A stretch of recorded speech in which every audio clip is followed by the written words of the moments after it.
माझ्या शिवसैनिक बांधवांनो, भगिनी आणि माता,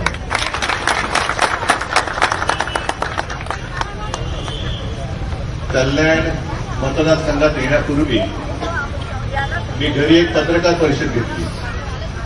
कदाचित आपण पाहिली असाल. या मतदारसंघाचं काम अथवा या मतदारसंघाची जबाबदारी येणाऱ्या लोकसभेच्या निवडणुकीत फार महत्वाची आहे.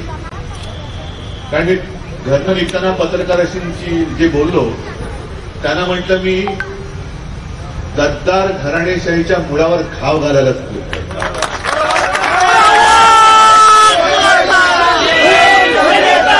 काल आपले माननीय पंतप्रधान महाराष्ट्रामध्ये येऊन गेले. माझ्या माहितीप्रमाणे या महिन्यात पुन्हा एकदा ते येणार आहेत. उद्या संक्रांत आहे, तिळगुळ घ्या. हा तिळगुळ वाटप सुरू आहे. तिळगुळ घ्या आणि गोड गोड बोला. पण या लोकसभेच्या निवडणुकीत हुकुमशाहीवरती संक्रांत येणार आहे हे मात्र नक्की. आणि या शाखेचं एक महत्व आहे. मला आता आपले सदा आणि सगळी मंडळी सांगत होते, सीताराम भोईरांचं गाव. सीताराम भोई जरा तब्येत बरी नाही म्हणून आज आलेलं नाही. पण एक साधा शिवसैनिक गद्दाराला कसा पाडू शकतो हे त्याने दाखवलेलं आहे. आणि त्याच्यामुळे मला चिंता नाहीये. कल्याणमध्ये काय होणार. पहिलं, घराणेशाहीला जर विरोध असेल तर गद्दारांच्या घराणेशाहीचं तिकीट हे मोदीच कापतील. म्हणजे वापरा आणि फेका हे जे काही त्यांचं धोरण आहे त्याच्यामध्ये हे गद्दार कचऱ्याच्या टोपलीत जाणार.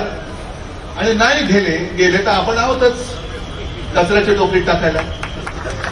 आज मी काही जाहीर सभा घ्यायला आलो नाही, पण ही माझी शाखा भेट आहे. गेले अनेक महिने माझ्या मनामध्ये होतं की कल्याण मतदारसंघात जे तुम्ही सगळे कार्यकर्ते वेळोवेळी शिवसैनिक मातोश्रीवर येत असतात, पण चला आपण एकदा जाऊन भेटूया. आज नुसती भेट आहे. आणि या पहिल्याच भेटीमध्ये पहिल्याच शाखेच्या हे आपण ही शाखा तशी जुनीच आहे, पण त्याचा नवनिर्माण कचरा काढून टाकला, नवप्राण प्रतिष्ठा केलेली आहे. काल मोदीजींनी केली ना 5 स्टार साफसफाई. 5 स्टार साफसफाई म्हणजे अगदी कार्पेट सुद्धा साफसूफ पाहिजे.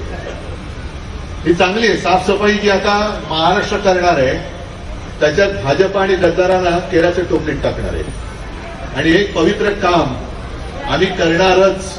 ही आता या 22 जानेवारीला प्रभू रामचंद्राचं जे मंदिर अयोध्येला उभं राहते त्या निमित्ताने आपण प्रतिज्ञा केली पाहिजे. आणि मला खात्री आहे की शिवसैनिकाला, मी भाजपला सांगते, शिवसैनिकाला डिवचू नका. कारण मधमाशाचं पोळं असतं, जेव्हा चांगलं असतं तेव्हा मध मिळतं.